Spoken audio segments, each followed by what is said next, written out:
Special দিনে special মানুষের জন্য কিছু আয়োজন করেছি। আমার মতো যারা এতিম, সেই এতিম বাচ্চাদের জন্য একটু খাবারের আয়োজন করেছিলাম। সাথে আমার দেবর এসেছিল, দেবরের জন্য কিছু আয়োজন করেছিলাম। তো সেই ভিডিওটা আজকে আপনাদের সাথে শেয়ার করব। হ্যালো এভরিওয়ান, আসসালামু আলাইকুম। এটা হচ্ছে শবে বরাতের আগের দিন থেকে শুরু করা ভিডিও। সেদিন আমি রোজা ছিলাম, আমাদের বাসায় আমি রোজা ছিলাম আর আমি 3টা রোজা রেখেছিলাম। কিছু বাজার আনা হয়েছিল, তো ওইগুলাই গুছাচ্ছি। রোজার আগে মাছ মাংসের বাজারটা করে রাখলে দেখা যায় অনেকটা সহজ হয়, কারণ রমজানে অনেক কাজ করতে হয়, ইফতারের আয়োজন সবকিছু মিলে একটু ঝামেলাই পড়তে হয়। আর সেদিন আমাদের বাসায় গ্যাস ছিল না। নর্মালি আমাদের এরিয়াতে গ্যাসের কোনো প্রবলেম হয় না। দুপুর 1টা থেকে রাত 9টা পর্যন্ত গ্যাস ছিল না। ভাগ্য ভালো, আমি তো রোজা ছিলাম আর আমি যেহেতু আগেই সকালবেলা রান্না বান্না করে ফেলি, তো আমাদের কোনো সমস্যা হয় নাই। কিন্তু পাশের বাসার সবাই ইট বিছিয়ে রান্না করেছে। বাসায় মোটামুটি ফ্রিজে অনেক ধরনের সবজি ছিল, তো যেই সবজিগুলো ছিল না সেগুলো নিয়ে এসেছে। সেদিন আমি ফেসবুকে বিটরুট দেখেছিলাম, এর আগে আমার খাওয়া হয় নাই, যার কারণে আপনাদের ভাইয়াকে বলেছিলাম, যার জন্য সে এনে দিয়েছে। ইফতারের পরে সবার জন্য বেলের শরবত বানিয়েছিলাম, বেলটা অনেক পাকা ছিল।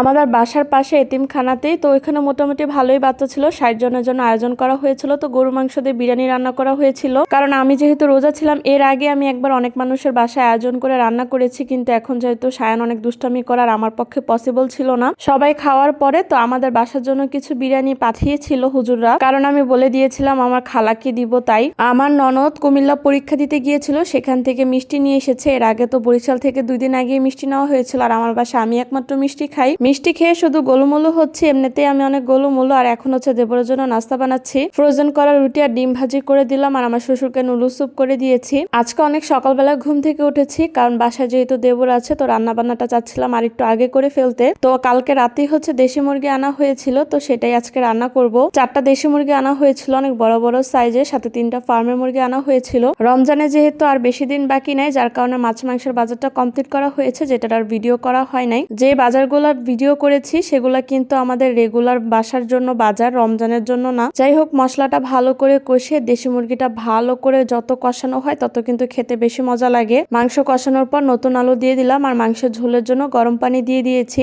আমার শ্বশুর যেহেতু শক্ত কোনো খাবার খেতে পারে না, তাই আমি চেষ্টা করি সবসময় নরম করে রান্না করার। আপনাদের ভাইয়া বলতেছিল দেশি মুরগি তো মনে হচ্ছিল ফার্মের মুরগি হয়ে গেছে, কারণ আমি তো অনেকক্ষণ কষিয়ে তারপর রান্না করেছি, যার কারণে মাংসটা নরম হয়ে গেছে। বাবার খেতে অনেক সুবিধা হয়েছে। রোজা রেখে রান্না করলে একটা কিন্তু সুবিধা হয়, রান্না খেতে কিন্তু অনেক ভালো হয়। এটা আমি সবসময় খেয়াল করেছি। মনে হয় আল্লাহর রহমতটা বেশি থাকে। মাংস রান্না কমপ্লিট, নামানোর আগে ভাজা জিরার গুঁড়া দিয়ে দিলাম। মাংসটা খেতে কিন্তু অনেক মজা হয়েছিল, ঝোলটা অনেক ঘন হয়েছিল যেহেতু পেঁয়াজ বাটা দিয়েছিলাম। এখন রুই মাছগুলো হলুদের গুঁড়া, লবণের গুঁড়া, মরিচের গুঁড়া সবকিছু মিক্স করে তারপরে তো হালকা করে ভেজে নিব। মাছটা একদম ফ্রেশ ছিল। ফ্রিজে রেখে কোনো খাবার কিন্তু খেতে বেশি ভালো লাগে না, ফ্রেশ খাবারটা রান্না করলে খেতে অনেক বেশি মজা লাগে। মটরশুঁটিটা হালকা করে ভাপ দিয়ে নিয়েছিলাম। মটরশুঁটি, আলু, টমেটো দিয়ে এই রুই মাছের একটা ঝোল রান্না করবো, এটা খেতে কিন্তু অনেক বেশি মজা লাগে। আপনাদের ভাইয়া আমার কথা চিন্তা করে এমন স্পেশাল দিন স্পেশাল মানুষের জন্য আয়োজনটা বাসায় করে নাই, হুজুরদের দায়িত্ব দিয়েছিল, কিন্তু সে নিজে সবকিছু বাজার করে দিয়েছে। আর হুজুরদের রান্নাটাও কিন্তু অনেক বেশি ভালো হয়েছিল, সবাই খেয়ে অনেক বেশি প্রশংসা করেছে। তো আপনাদের ভাইয়া সন্ধ্যার দিকে এই দিনটাকে আরো স্পেশাল করার জন্য নামাজের পর আমার জন্য ফুল নিয়ে এসেছিল। বিয়ের পর এই প্রথম সে আমাকে ফুল দিল। আসলে আমি কোনোদিন তার কাছে ফুল চাই নাই বা সে আমাকে দেও নাই। আর এইবার স্পেশাল দিনটা কিন্তু ভালোই ছিল,